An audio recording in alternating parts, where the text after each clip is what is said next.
وګوره دا ډرون دی. ته نه پوهېږې چې دا به ستا سر ته نیغ راشي او که به له تا تېر شي. نو دا اوکراین دی او هلته د بې پیلوټه الوتکو بریدونه کېږي. چلول کېږي او خلک پورته او ښکته ځي. که تاسو دا ډراماتیک نه کړئ، دا د خلکو غبرګون دی. زه پورته اورم او هوټل ته په منډه روان یم. په رښتیا سره د شپې یوازې اوسېدل. دا هلته زما هوټل دی.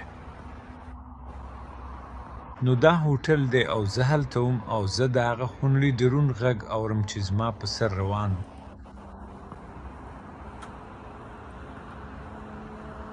او زه نه پوهېږم چې هغه چېرته روانه ده.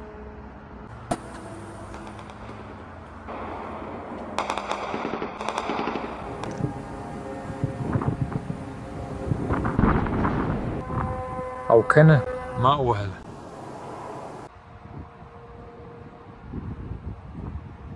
دا بیا راځي.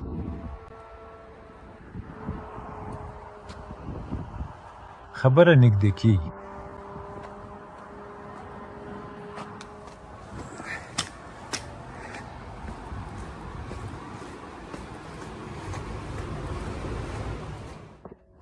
زه همدا اوس خپل هوټل ته ورسېدم او ډرون